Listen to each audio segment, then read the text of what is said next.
Hello hi കൂട്ടരെ, എല്ലാവർക്കും പുതിയൊരു വീഡിയോയിലേക്ക് സ്വാഗതം.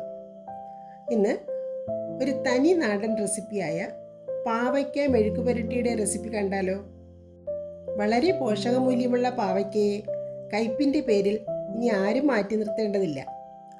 കയ്പ് ഒട്ടും തന്നെ ഇല്ലാതെ വളരെ രുചികരമായി തന്നെ നമുക്ക് പാവയ്ക്ക മെഴുക്കുപുരട്ടി തയ്യാറാക്കാവുന്നതാണ്. അതിനായി 2 പാവയ്ക്ക എടുത്തിട്ടുണ്ട്. അതോടൊപ്പം തന്നെ ഒരു 4-5 പച്ചമുളക്, 2 സവാള. ഈ സവാളയാണ് ഇതിൻ്റെ കയ്പ് കുറച്ച് കൊണ്ടുവരുന്നത്. അപ്പോൾ ഇത് നന്നായിട്ടൊന്ന് കഴുകിയെടുക്കാം. അരിഞ്ഞതിന് ശേഷം കഴുകില്ല, അതാണ് ആദ്യമേ നന്നായി കഴുകി വൃത്തിയാക്കി എടുക്കുന്നത്. കഴുകിയെടുത്ത പാവയ്ക്ക വളരെ നൈസായിട്ട് തന്നെ അരിഞ്ഞെടുക്കണം. വളരെ നൈസായിട്ട് തന്നെ അരിഞ്ഞെടുക്കണം. അതിൽ സീഡ്സ് വരുന്നത് നമുക്ക് എടുത്ത് മാറ്റാവുന്നതാണ്. അപ്പോൾ ഇതുപോലെ 2 പാവയ്ക്കയും അരിഞ്ഞെടുക്കുന്നുണ്ട്. അതുപോലെ സവാളയും സ്ലൈസ് ചെയ്തെടുക്കുന്നുണ്ട്. സവാള വെരി തിന്നാവേണ്ട കാര്യമില്ല, സവാള പെട്ടെന്ന് വഴന്ന് വരുമല്ലോ.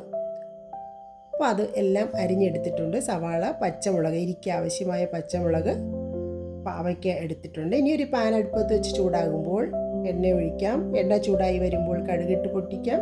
വറ്റൽമുളക്, കുറച്ച് ജീരകം കൂടി ഇട്ട് പൊട്ടിക്കുന്നുണ്ട്. അതോടൊപ്പം കുറച്ച് കറിവേപ്പിലയും. അതെല്ലാം ഒന്ന് പൊട്ടി വരുമ്പോൾ നമ്മൾ അരിഞ്ഞു വെച്ചിരിക്കുന്ന പാവയ്ക്ക, സവാള, പച്ചമുളക് കൂട്ട് ഇതിലേക്കിടാം. അതിലേക്ക് നമുക്ക് ആവശ്യമായ ഉപ്പും ഇടുന്നു.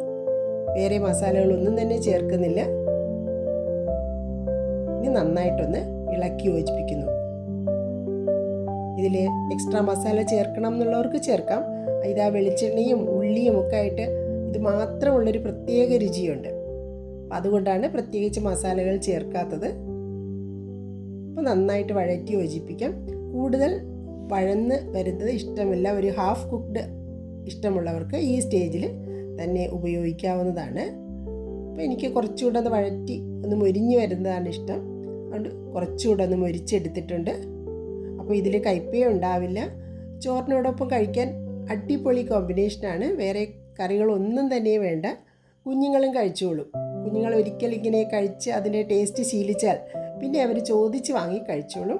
അപ്പോൾ നിങ്ങളും ഇതുപോലെ പാവയ്ക്ക മെഴുക്കുപുരട്ടി ഒന്ന് തയ്യാറാക്കി നോക്കൂ. സവാളയൊക്കെ കൂടുതൽ ചേർത്ത് തയ്യാറാക്കി നോക്കൂ. സൂപ്പർ ടേസ്റ്റി ആയിട്ട് തന്നെ നമുക്ക് പാവയ്ക്ക മെഴുക്കുപുരട്ടി ഉണ്ടാക്കാം. ഇനി ആരും പാവയ്ക്ക കയ്പാണെന്ന് വെച്ച് മാറ്റി നിർത്തില്ല. കുട്ടികൾ പാവയ്ക്ക കഴിക്കില്ല എന്നുള്ള പരാതി ഇനി ഉണ്ടാവുകയുമില്ല. അപ്പോൾ വീഡിയോ ഇഷ്ടമായാൽ ലൈക്ക് ചെയ്യാനും ഷെയർ ചെയ്യാനും മറക്കരുതേ കൂട്ടുകാരെ. നിങ്ങളുടെ സപ്പോർട്ട് എനിക്ക് എന്നും വിലയേറിയതാണ്. അതിനെന്നും നന്ദിയുണ്ട്. Thank you all. Thank you for watching. Stay blessed, stay happy. See you in another video. Thank you.